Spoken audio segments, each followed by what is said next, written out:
오늘 우리에게 주신 하나님의 말씀은 고린도전서 6장 19절과 20절 말씀입니다.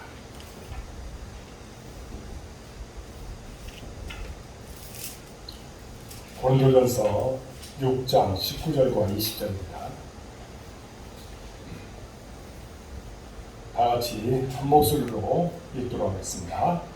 너희 몸은 너희가 하나님께로부터 받은 바 너희 가운데 계신 성령의 정리를 알지 못하느냐. 너희는 너희 자신의 것이 아니라 값으로 산 것이 되었으니 그런즉 너희 몸으로 하나님께 영광을 돌리라. 아멘. 다시 한번 읽겠습니다. 시작. 너희 몸은 너희가 하나님께로부터 받은 바 너희 가운데 계신 성령의 정리를 알지 못하느냐. 너희는 너희 자신의 것이 아니라 값으로 산 것이 되었으니 그런즉 너희 몸으로 하나님께 영광을 돌리라. 아멘. 우리 예배 참여하는 여러분들 사랑하고 축복합니다. 하나님께서 여러분들에게 놀라운 은혜를 주실 줄로 믿습니다. 온라인으로 예배드리는 성도들에게도 동일한 은혜가 있을 줄로 믿습니다. 오늘 말씀을 나누고자 하는 제목은 사람의 제일 되는 목적이라는 내용으로 말씀을 나눌 때에 큰 은혜 받으시기 바랍니다. 릭 워렌닛은 목적이 이끄는 삶에 보면 이런 내용의 글이 거기에 나와 있습니다. 러시아의 소설가 안드레이 비토프라는 사람이 무신론적인 정권 아래서 성장했습니다. 하지만 어느 우울한 날 하나님은 그의 눈길을 사로잡게 되었답니다. 그는 그때 당시를 이렇게 회상하고 있습니다. 27살 되던 어느 날 나는 레닌그라드에서 지하철을 타고 있었다. 그 당시 나는 너무나도 절망하여 그 순간 삶이 멈춰버릴 것 같았고 나의 미래는 통째로 없어질 것 같았다. 삶의 의미는 생각조차 할 수 없었다. 그때 갑자기 한 구절이 눈에 띄었다. 하나님 없이는 삶을 이해할 수 없다. 하나님 없이는 삶을 이해할 수 없다. 나는 그 구절을 계속 되새기며 그 구절을 대단 삼아 절망 속에서 빠져나와 하나님의 빛 가운데로 한 걸음씩 돌아가게 되었다. 여러분, 목적을 향해 가는 자에게 하나님은 그 자체로 목적을 깨닫고 하나님을 목적으로 삼고 살아가도록 만듭니다. 그러나 목적이 없는 사람은 어떻습니까? 그런 사람은 결국에는 절망 속에 살아갈 수밖에 없습니다. 하나님을 목적으로 삼고 그 안에서 복받는 여러분들의 모든 모습이 되어지길 바랍니다. 아멘. 어떤 분이 시간에 쫓겨 택시를 탄 일이 있었답니다. 비행기 시간을 맞추기가 쉽지 않은 그런 상황에서 기사님께 사정을 말씀드렸습니다. 기사님께서 한번 해보자며 공항을 향해 달리기 시작했습니다. 목적지를 향해서 그야말로 총알 택시가 되어 달렸습니다. 다행히 제 시간에 이제 비행기를 탈 수 있었답니다. 여러분, 이렇게 대부분의 택시들은 목적지를 향해서 오늘도 가로수길을 달려가고 있습니다. 그러나 한편으로는 어디요? 길거리에서 멈춰 있거나 천천히 운행하는 택시를 볼 수가 있습니다. 택시답지 않게 어슬렁거리기도 합니다. 이것은 빈 택시들입니다. 승객이 없으니 목적지가 없는 것입니다. 그래서 갈 곳을 잃고 승객이 오기를 기다리다가 그렇게 방황하고 있는 것입니다. 그렇습니다. 두 종류의 택시가 있습니다. 하나는 승객이 탄 택시, 다른 하나는 빈 택시입니다. 승객이 탄 택시는 분명한 목적지가 있어서 그곳으로 달려갑니다. 그러나 빈 택시는 목적지 없이 그냥 방황할 뿐입니다. 우리 인생도 마찬가지입니다. 두 종류의 인생이 있습니다. 하나는 승객이 탄 택시와 같은 인생이 있습니다. 분명하게 살아가야 될 이유가 있고 살고자 하는 목적이 있습니다. 그 인생이 활기차고 아름답게 보이는 것입니다. 다른 하나는 빈 택시와 같은 인생이 있습니다. 살아야 할 이유를 잃어버리고 살고자 하는 목적이 없습니다. 그 인생이 무기력하고 답답할 뿐입니다. 철학에서는 사람이 살아가는 모습을 두 가지로 구분을 합니다. 하나는 생존입니다. 그야말로 죽지 않으려고 살아가는 것입니다. 이런 삶은 주어진 환경과 실험하는 일에 모든 에너지를 다 쏟아붓습니다. 이런 삶을 사는 사람들은 동물과 같은 사람이라고 할 수 있습니다. 동물과 다를 바가 없습니다. 다른 하나는 어떤 삶이냐? 바로 실존입니다. 실존. 글자 그대로 실제 사는 것 같이 살아가는 것을 말합니다. 이런 삶의 핵심은 왜를 묻고 그 답을 찾으려고 합니다. 이 실존은 동물에서는 찾을 수가 없습니다. 오직 사람에게서만 찾을 수가 있습니다. 살아가는 이유를 찾고 삶의 목적을 추구하며 살아가기 때문에 이런 사람은 진정으로 동물과 다르다는 겁니다. 그래서 사람다운 삶은 어떻게 보면 실존하는 사람의 모습이라고 이야기할 수 있습니다. 우리가 살아가는 것은 생존이 아니라 실존인 줄로 믿습니다. 그러면 생존인가요? 사랑하는 여러분, 우리가 살다 보면 자꾸 왜라는 질문을 잊어버릴 때가 있습니다. 사는 것이 바쁘고 반복되는 일상을 쫓아가다가 왜라고 하는 질문을 잊어버릴 때가 많습니다. 그리고 삶이 힘들어지면 왜라는 질문을 할 여유가 없습니다. 힘든 상황과 씨름하는데 급급하기 때문입니다. 더더욱 생존 자체가 위태로워지면 왜라는 질문은 안중에도 없습니다. 그저 살아남기 위해서 그저 몸부림칠 뿐입니다. 대부분의 사람들이 이렇게 왜라는 질문을 잃어버리게 되면서 실존에서 생존으로 전락하게 됩니다. 많은 사람들이 삶의 여유가 없다 보니까 또 살아가는데 급급하다 보니까 실존에서 생존으로 지금 옮겨가고 있습니다.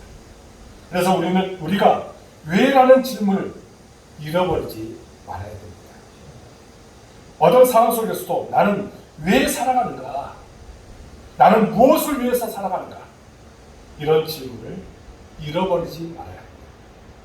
그런데 많은 사람들이 왜라는 이 질문을 잊어버리기 때문에 내가 왜 사는지, 왜 살아가야 하는지, 또 왜 이곳에 와 있는지, 하나님께서 나를 왜 부르셨는지 거기에 대해서 전혀 무감각하게 살아가는 사람들이 많이 있습니다. 그런 사람은 결코 실존이 아닌 생존을 할 수밖에 없다는 겁니다. 여러분들 모두가 다 삶의 이유와 삶의 목적을 가지고 살아갈 수 있기 바랍니다. 그래서 생존이 아니라 실존에 나가는 여러분의 모든 모습이 되어질 줄로 믿습니다.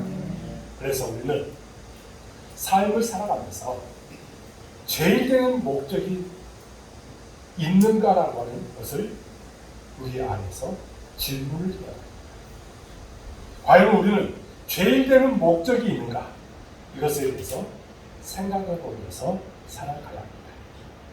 미국의 한 대학 졸업식에 이제 초대받은 한 동문이 이렇게 축사를 했다고 합니다. 먼저 여러분의 졸업을 진심으로 축하드립니다. 그러나 졸업에 앞서 스스로 나는 어떤 일을 하며 살 것인가라는 질문을 해야 합니다. 그리고 시간이 지나면서 직장을 얻은 뒤에 무엇을 할 것인가와 누구와 결혼할 것인가라는 질문을 해야 합니다. 결혼을 한 다음에는 자녀를 몇을 둘 것인가, 교육은 어떻게 시킬 것인가 라는 질문을 해야 합니다. 이런 질문에 답을 찾으며 살았다면 이제 여러분은 남은 노후의 시간을 어떻게 보낼 것인가라는 질문을 해야 합니다. 그리고 그 답을 찾으며 살다가 죽음을 맞게 될 것입니다. 이렇게 볼 때 우리는 결국 죽기 위해 평생을 산다고 해도 과언이 아닙니다. 그래서 저는 여러분이 이런 질문들 외에 보다 고귀한 질문을 하시기를 바랍니다. 나는 무엇을 위해 사는 건가? 나의 인생의 목적은 무엇인가? 라는 질문을 하고 그 답을 찾아가는 사람들이 될 수 있기 바랍니다. 이렇게 연설을 했답니다. 그렇습니다. 어떻게 보면 사람들이 살아가면서 하는 모든 일들은 다 목적이 있다고 할 수 있습니다. 대부분의 학생이 열심히 공부하는 것은 좋은 대학에 입학하기 위해서입니다. 대부분의 직장인들이 열심을 다해서 일하는 것은 승진을 하기 위해서 그런 목적이 있기 때문입니다. 대부분의 CEO들이 열심히 사업을 하는 것은 보다 큰 기업을 그렇게 성장시키기 위해서 그렇게 열심을 다합니다. 이렇게 사람들이 살아가면서 하는 모든 일들에 크고 작은 목적이 담겨 있습니다. 교육학에서는 이 목적을 두 가지로 구분을 합니다. 하나는 교육 목표이고 또 하나는 교육 목적입니다. 교육 목표는 뭐냐? 교육을 통해서 실제로 얻고자 하는 교육의 성과를 말합니다. 그리고 교육 목적은 교육을 통해서 추구하는 교육의 방향을 말하고 있습니다. 예를 들어서 의학 교육을 할 경우에 교육 목표는 뭘까요? 바로 실력 있는 의사를 양성하는 것입니다. 그러나 교육 목적은 훌륭한 의료인을 양성해서 국가 발전에 이바지하거나 많은 환자들을 살려내는 것, 그리고 그들에게 인간적으로 다가가는, 어쩌면 인격으로 다가가는 그런 사람을 만드는 것, 이것이 교육 목적인 것입니다. 인생에도 목표가 있고 목적이 있다고 할 수 있습니다. 여기서 목표는 무엇이냐? 무엇을 얻으려 하는 것입니다. 무엇을 얻으려고 하는가? 여기에 대한 질문에 대한 답을 하는 것입니다. 목적은 왜 하려고 하는가요? 라고 하는 질문을 하고 거기에 대해서 답을 하는 것입니다. 무엇을 얻기 위해서 하는 것이면 우리는 거기에 대해서 목표만 가지고 살아가는 사람이라고 이야기할 수 있습니다. 그러나 우리는 왜 그것을 하려고 하는가? 거기에 대해서 질문을 하는 사람은 그 목적을 향해서 달려가는 사람이라고 이야기할 수 있습니다. 예를 들어서 학생들이 이제 마음에 가고 싶은 대학을 정해놓고 열심히 공부를 합니다. 이때 가고 싶은 대학은 무엇이냐? 바로 목표입니다. 그런데 학생들이 그 대학을 가려고 하는 이유가 있습니다. 이때 그 대학에 가려고 하는 이유가 목적인 것입니다. 우리가 인생에서 목표와 목적을 구분할 수 있어야 한다는 겁니다. 그리고 목표 외에 분명한 목적을 가지고 있어야 한다는 것입니다. 많은 학생들이 가고 싶은 대학은 정해놓고 열심히 공부를 합니다. 그러나 왜 그 대학에 가려는지 분명한 이유를 찾지 못한 채 공부를 할 때가 있다고 합니다. 많은 사람들이 돈을 벌기 위해서 열심히 일을 합니다. 그러나 그 돈을 벌어서 무엇을 하려고 하는지 정확하게 그것을 알지 못한 채 열심히 일하고 있습니다. 그렇습니다. 우리가 인생의 목적이 있어야 할 줄로 믿습니다. 그저 눈앞에 보이는 목표가 그렇게 그것만 바라보고 살아서는 안 되겠습니다. 무엇을 하려고 하고 무엇을 가지려고 하고 어떤 자리에 오르려고 하는 목표만 가지고 살아서는 안 될 줄로 믿습니다. 왜 내가 그것을 하려고 하는가? 왜 나는 그것을 가지려고 하는가? 왜 그 자리에 오르려고 하는가? 이런 질문에 답을 할 수 있는 현대 모든 모습이 되는 줄로 믿습니다. 20세기 미국의 가장 위대한 신학자를 뽑는다면 아마 폴 틸리를 뽑을 것입니다. 이분의 신학적 그런 작업을 핵심적인 용어로 간단하게 요약을 해보면 이렇게 이야기할 수 있습니다. 궁극적 관심입니다. 따라하겠습니다. 궁극적 관심.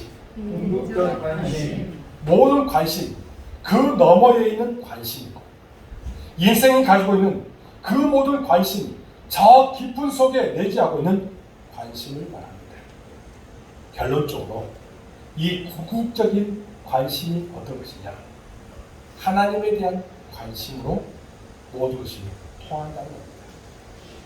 하나님에 대한 관심입니다. 그런데 이분은 이 궁극적 관심은 사람이 노력해서 갖게 되는 그런 것이 아니다. 마치 어떤 총각이 어느 날 운명처럼 만난 처녀를 만난 뒤 그의 모든 관심이 그녀에게 사로잡힌 것처럼 이 궁극적 관심은 어느 날 찾아와서 마음을 사로잡아 버리는 그런 관심이라고 하는 것입니다. 하나님은 어떻게 우리에게 내가 찾으려고 해서 하나님을 찾은 것이 아닙니다. 하나님께서 우리에게 다가오셨습니다. 그래서 우리가 하나님을 만나게 된 것입니다. 인생의 목적도 마찬가지입니다. 사람들이 저마다 세워놓고 있는 목적과 달리 궁극적인 목적이 따로 있습니다. 우리는 이 궁극적 목표를 대표적으로 바울에게서 찾을 수 있습니다. 바울은 궁극적인 목적, 그러니까 궁극적인 관심을 가지고 그는 살아갈 수 있었습니다. 하나님을 만난 거예요. 바울은 원래 인생의 목표와 목적을 분명히 세우고 살아왔던 사람입니다. 유대교의 지도자가 되려는 목표와 또 유대교의 지도자가 되어서 이스라엘의 그런 하나님을 더 잘 섬기는데 이바지하고자 하는 그런 목적이 있었습니다. 그것을 세우고 그가 살아간 것입니다. 그리고 그 목표와 목적을 달성하기 위해서 최선을 다하면서 살아갔습니다. 예루살렘으로 유학을 떠나서 그가 이제 유대교 신학 공부도 했습니다. 그리고 유대교 발전을 위해서 헌신하며 충성을 다했습니다. 그러던 어느 날 다메섹 도상에서 돌아가신 예수님을 만났습니다. 인생의 목표가 달라지게 됐습니다. 유대교의 지도자가 아니라 이제 주님의 사도가 되는 그런 목적으로 바뀌게 된 것입니다. 그리고 인생의 목적도 달라졌습니다. 땅끝까지 복음을 전하는 자리가 되었고 이 땅에 하나님의 나라가 확장되어 가는 것, 거기에 모든 목적을 삼고 살아가게 되었습니다. 그러니까 우리가 어떤 것을 목적으로 삼고 살아가야 되느냐? 궁극적인 관심을 갖고 살아가는 거예요. 많은 사람들이 그저 관심은 가지고 또 여러 가지 목적과 목표를 가지고 있는데 궁극적인 그런 관심, 궁극적인 목적이 없다는 겁니다. 그러나 우리는 무엇을 찾고 살아갑니까? 하나님을 찾고 하나님에 대한 갈망이 우리 가운데 있어야 될 줄 믿습니다. 그렇습니다. 우리 그리스도인들은 주님을 만난 뒤에 새롭게 살아야 할 이유와 살아갈 목적을 갖게 됩니다. 이것은 이 세상에서 가지고 살아오던 인생의 목적과 달리 하나님으로부터 온 목적이기 때문에 이것이 궁극적인 목적입니다. 그리고 그 무엇보다 우선적으로 추구하며 살아야 하기 때문에 제일 되는 목적이 되는 것입니다. 이것이 바로 우리 인생의 제일 되는 목적이 되어야 될 줄로 믿습니다. 우리에게 이런 제일 되는 목적이 있어야 할 줄로 믿습니다. 그러면 이제 사람의 제일 되는 목적이 무엇인가를 생각해 봐요. 여러분, 사람의 제일 되는 목적이 무엇인가를 생각하면서 살아가야 될 줄로 믿습니다. 그러면 우리가 주님을 만난 뒤 새롭게 갖게 된 인생의 목적은 무엇일까요? 우리의 궁극적인 목적이요, 제일 되는 목적이, 인생의 목적은 무엇일까요? 이 물음에 대한 답은 웨스트민스터 신앙 고백에 있습니다. 그 안에 보면 이제 이것은 장로교회 신앙 고백의 뿌리라고 이야기할 수 있습니다. 지금 장로교인들은 거의 대부분이 이런 신앙 고백서를 가지고 우리가 공부도 하고 그것을 우리에게 어떻게 보면 목적으로 삼고 살아가고 있습니다. 그러면 여기서 제1문이 있습니다. 웨스터민스터 신앙 고백에서 이 문답서가 있는데요. 그 문답서의 제1 문답이 뭐냐? 우리 한번 보겠습니다. 제2에 보겠습니다. 시작. 사람의 제일 되는 목적이 무엇입니까? 이것이 제1문입니다. 그 답이 뭐예요? 자, 시작. 사람의 제일 되는 목적은 하나님을 영원하게 하고 하나님을 영원히 즐거워하는 것입니다. 여러분, 사람의 제일 되는 목적은 하나님을 영원하게 하고 그리고 하나님을 영원히 즐거워하는 것입니다. 이 교리 문답서는 성경을 종합해서 인생의 제일 되는 목적을 정리해 놓은 것이라고 할 수 있습니다. 바로 두 가지예요. 하나는 하나님을 영원하게 하는 것이고 다른 하나는 하나님을 영원히 즐거워하는 것입니다. 우리가 이 두 가지를 마음에 새겨두고 지켜야 할 줄로 믿습니다. 첫 번째가 뭐죠? 하나님을 영원하게 하는 것입니다. 하나님을 영원하게 한다는 말은 우리에게 익숙한 말이 있습니다. 하나님께 영광을 돌리는 것입니다. 하나님을 영화롭게 한다는 이 말은 하나님께 영광을 돌리는 것입니다. 그러면 하나님께 영광 돌리는 것은 구체적으로 어떻게 하는 것을 말하는 것일까요? 첫 번째가 뭐냐? 하나님을 하나님으로 인정하는 것입니다. 따라하겠습니다. 하나님을 하나님으로 인정하는 것입니다. 여러분, 하나님을 하나님으로 인정하는 것, 하나님께서 하신 것을 하나님께서 하셨다고 인정해 드리는 것, 이것이 하나님께 영광을 돌리는 것입니다. 여러분, 축구 선수 중에 손흥민을 잘 알 것입니다. 세계적인 축구 스타로 이제 완전히 유명해졌습니다. 얼마 전에 이 사람이 이제 새로운 계약을 했다네요. 계약을 했는데 주급이 3억이에요. 일주일에 받는 돈이 3억이에요. 네. 얼마나 나왔습니까? 그것을 52주 동안 받는다고 생각해요. 우리는 상상도 못하는 그런 돈을 받고 있는 거예요. 그런데 이 손흥민 선수가 이제 이렇게 세계적인 선수로 발돋움할 수 있었던 비결은 그 아버지 손정훈 씨의 남다른 자식 사랑과 또 교육 때문이었답니다. 한 번은 이 손흥민 선수가 언론과 인터뷰에서 이런 말을 한 적이 있습니다. 저에게는 아버지이기도 하지만 축구 선배이기도 하고 축구 스승이기도 한데 다르게 보면 이 세상에 딱 하나뿐인 분입니다. 아버지가 없었다면 저도 이 자리에 없었다고 믿기에 매일 아침 일어나서 잠들 때까지 아버지께 감사한 마음을 가지고 있습니다. 이렇게 이야기해요. 그 아들을 둔 아버지도 보람이 되겠습니다. 그렇습니다. 손흥민 선수는 아버지 때문에 오늘 자신이 있다는 사실을 인정하고 늘 감사한 마음을 가지고 살고 있습니다. 아버지에게 영광을 돌리고 있는 것입니다. 마찬가지로 우리 그리스도인들은 하나님 때문에 오늘 자신이 있다는 이 사실을 인정하며 살아갈 줄 믿습니다.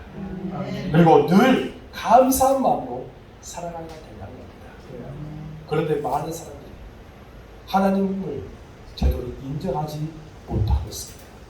그러면서 내가 이 자리에 있다는 이 사실도 감격스럽고 감사한 일인데 그것에 대해서 전혀 무감각하게 살아가는 사람들이 있다는 겁니다. 그런 자가 한 사람도 없기를 주님으로 축복합니다. 오늘 본문을 보면 또 이렇게 말씀하고 있습니다. 고린도전서 6장 20절 말씀. 우리 한 목소리로 읽도록 하겠습니다. 시작. 너희 몸으로 하나님께 영광을 돌리라. 아멘. 몸으로 하나님께 영광을 돌린다는 것입니다. 이제 하나님을 인정했다면 한 걸음 더 나아가서 몸으로 하나님께 영광을 돌려야 한다는 겁니다. 그러면 몸으로 하나님께 영광을 돌린다는 것은 무엇을 말하는 것일까? 요한복음 17장 4절을 보면 예수님께서 이렇게 말씀하셨습니다. 한 목소리로 읽겠습니다. 시작. 아버지께서 내게 하나 주신 일을 내가 이루어 아버지를 이 세상에서 영원하게 하였사오니. 아멘. 예수님께서 이 세상에 오셔서 아버지께서 명하신 일을 잘 감당하심을 통해서 이 세상에서 아버지를 영원하게 하셨다는 겁니다. 예수님은 자기를 보내신 그 목적을 잘 알았던 거예요. 그러면서 그 안에서 아버지의 일을 하면서 아버지를 영원하게 하는 일에 예수님은 최선을 다하며 살아갔다는 겁니다. 그렇습니다. 우리가 하나님께 영광을 돌린다는 것은 그렇게 거창한 것이 아니에요. 남들이 하지 못한 놀라운 성과를 거두기 위해서 하나님께 영광을 돌린다. 그것이 아니다. 무슨 성과를 위해서 하는 것이 아니에요. 우리에게 맡겨주신 일을 최선을 다해서 잘 감당하면 그것이 곧 하나님께 영광을 돌리는 것입니다. 나에게 주어진 일에 최선을 다하면 돼요. 여러분들이 주어진 일에 열심을 다하면 됩니다. 교사가 학생들을 잘 가르치고 사업가가 사업을 잘하고 공무원이 자기 맡은 일을 잘하고 목회자가 목회를 잘하고 성도들은 교회를 위해서 헌신하고 봉사하고 이것을 잘하면 돼요. 그것이 하나님께 영광을 돌리는 것입니다. 그리고 우리가 하나님 앞에 예배를 잘 드리고 이 모든 것이 다 하나님의 일이에요. 이것을 잘하면 하나님께 영광 돌리는 그 일이 될 줄로 믿습니다. 몸으로 하나님께 영광 돌린다는 것이 바로 이것입니다. 그런데 사람들은 거창한 걸 생각해요. 아름다운 열매를 맺어야 돼요. 또 무엇인가 큰 것을 드려야 돼요. 그렇게 생각하면 그것은 하나님을 무엇인가 잘못 생각하는 것입니다. 이런 생각에서 벗어나야 될 줄 믿습니다. 그런데 여기서 중요한 것이 있습니다. 하나님께 영광 돌린다는 목적으로 그 일을 잘해야 된다는 겁니다. 우리가 잘해야 돼요. 하나님께 영광 돌리기 위해서는 그 일을 잘해야 돼요. 예수님께서도 주님께서 맡겨주신 그 일을 잘했습니다. 돈을 잘 벌기 위해서, 사람들에게 칭찬을 받기 위해서, 자기 보람과 만족을 얻기 위해서 잘하고 해서는 아무리 그 일을 잘해도 그것으로 하나님께 영광 돌릴 수 없습니다. 그러므로 몸으로 하나님께 영광 돌릴 수 있어야 됩니다. 그저 우리는 오직 하나님께 영광 돌리는 것을 초점을 맞추고 그 일을 잘하려고 해줄 줄로 믿습니다. 아멘. 그럴 때 하나님께서 우리를 통해서 영광 받아 주실 줄로 믿습니다. 두 번째가 뭐냐? 하나님을 즐거워하는 것입니다. 따라하겠습니다. 하나님을 즐거워하는 것입니다. 즐거워하는 것입니다. 시편 33편 1절을 보면 시인은 이렇게 노래하고 있습니다. 우리 한 목소리로 읽겠습니다. 시작. 너희 의인들아 여호와를 즐거워하라. 아멘.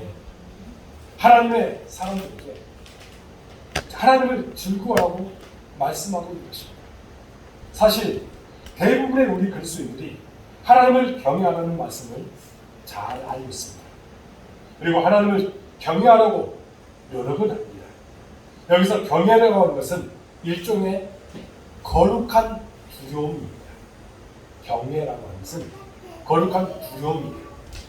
하나님은 어렵고 그분 앞에 서면 옷깃을 넘기게 되고 또 몸가짐을 살펴야 되는 것, 이것이 바로 경외라고 할 수 있습니다.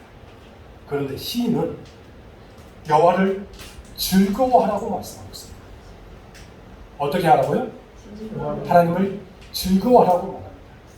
경외하는 것에서 한 걸음 더 나아가는 거예요. 하나님을 생각하는 것이 즐겁고 하나님께 나아가는 것이 즐겁고 하나님을 위해 무엇인가를 하는 것이 즐거워해야 됩니다. 그런데 이것이 부담스러우면 안 됩니다. 하나님을 생각할 때마다 내 마음에 즐거워야 됩니다.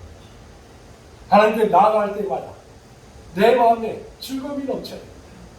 하나님을 위해 무엇인가를 할 때에 그것이 즐거워야 됩니다. 도살장에 끌려가는 사람처럼 그렇게 하면 안 될 것입니다. 젊은 여인들이 이제 데이트하는 것을 보면 함께 걷고 함께 맛있는 것을 먹고 함께 영화 보고 함께 게임하고 또 시간이 이런 여러 가지 하다 보면 시간이 모자랍니다.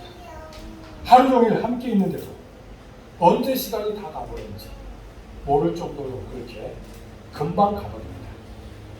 저녁에 헤어질 때면 너무나도 안타까웠어요. 돌아오고 또 돌아옵니다. 서로 집으로 가면서도 계속 어떻게 해요? 카톡으로 그렇게 또 문자로 연락을 합니다. 서로 함께 있는 것이 즐겁기 때문입니다. 음식이 맛있어서가 아닙니다. 또 영화가 재미있어서도 아니고 또 경치가 아름다워서도 아니고 그저 그 사람이 함께 있는 것이 좋기 때문에 그것이 좋은 것입니다. 이 두 사람에게 서로 함께 있는 것, 아니 서로의 존재가 가장 최고의 기쁨이고 즐거운 것입니다. 그렇습니다. 우리가 이렇게 하나님을 즐거워해야 합니다. 기도가 좋고 찬양이 좋고 예배드리는 것이 그렇게 좋은 이유가 바로 주님께서 나와 함께하기 때문에 주님 자체가 좋은 것입니다. 그렇게 살아가는 모습이 될 수 있기 바랍니다. 아멘. 예배드리는 것이 좋고 하나님 앞에 나오는 것이 좋고 이곳에 있는 것이 좋고 성도들과 교제하는 것이 좋고 아멘. 얼마나 행복해요. 이것에 대해서 감사할 수 있기 바랍니다. 아멘. 찬송가 85장을 보면 1절과 4절 가사에 이렇게 되어 있습니다. 우리 함께 보겠습니다. 1절을 읽습니다. 시작. 구주를 생각하여 이렇게 좋거든 주 얼굴을 뵐 때야 얼마나 좋으랴. 그리고 4절 시작. 사랑의 구주 예수여 내게 기쁨 되시고 이제부터 영원히 영광이 되소서. 기쁨이 되소서. 구주를 생각만 해도 내 안에 기쁨이 넘칩니다. 구주를 생각만 해도 내 안에 행복이 넘칩니다. 이 찬송시는 11세기 베르나르가 지은 시입니다. 이 찬송시가 쓰인 당시는 어떻게 보면 교회의 암흑기였습니다. 그 당시 중세교회는 세속에 물들어서 영적으로나 도덕적으로 매우 타락한 상태였습니다. 이 곡은 그렇게 어두운 상황 속에서도 항상 구주만을 생각하며 회개하고 기쁨과 소망을 찾았던 이 작시자의 간증적 고백이라고 이야기할 수 있습니다. 주님을 생각만 해도 마음이 즐겁고 주님 앞에 나와 주께 예배하고 찬양할 때 얼마나 기쁘고 감사한지, 하나님 앞에 기도하는 것이 너무나도 감사하다, 그렇게 고백하고 있는 것입니다. 그리고 주님이 내게 더할 수 없는 기쁨이라고 그렇게 고백하는 그런 시인의 모습을 볼 수가 있다는 겁니다. 여러분들에게도 이런 기쁨이 충만해지시기 바랍니다. 여기서 중요한 것은 이렇게 하나님을 즐거워하는 것이 우리 인생의 제일 되는 목적이 되는 줄로 믿습니다. 우리 인생의 제일 된 목적이 이것이 아니기 때문에 그때에 우리 안에 기쁨이 충만해질 줄로 믿습니다. 사랑하는 여러분, 우리가 그리스도인이라면 우리 인생의 목적이 달라야 합니다. 특히 제일 되는 목적이 달라야 합니다. 하나님과 무관한 목적이 아니라 앞에서 말했던 많은 것들, 목표, 교육의 목표, 이런 것들, 그것이 중요한 것이 아니라 하나님이 목표가 되어야 됩니다. 하나님이 목적이 되어야 됩니다. 하나님과 무관한 목적이 아니라 하나님과 깊이 연관된 목적이 되어야 될 줄로 믿습니다. 그리고 두 가지, 하나님을 영화롭게 하는 것, 다시 말해서 하나님께 영광 돌리는 그 일에 최선을 다하시기 바랍니다. 그리고 다른 하나는 하나님을 즐거워하는 것, 다시 말해서 그 무엇보다도 주님을 가장 즐거워하는 것입니다. 이런 목적을 가지고 살아가는 여러분의 모든 모습이 되어지길 주님의 이름으로 축복합니다. 기도하겠습니다. 하나님 아버지 감사합니다. 오늘 말씀을 통해서 귀한 것들을 깨닫게 주시면 주였사오니 이 말씀대로 우리가 살아가도록 인도하여 주옵소서. 우리 그리스도인들은 이제 하나님과 무관한 목적이 아니라 하나님과 깊이 연관된 목적을 가지고 그 안에서 복되게 살아가도록 도와주옵소서. 하나님을 영원하게 하고 하나님을 영원히 즐거워하는 우리의 삶이 되도록 인도하여 주옵소서. 그런 우리에게 놀라운 축복, 놀라운 은혜를 주실 줄로 믿습니다. 그 믿음 가운데 승리하도록 도와주옵소서. 모든 것을 주님께 의탁하옵고 예수 그리스도의 이름으로 간절히 기도하옵나이다. 말씀을 생각하시면서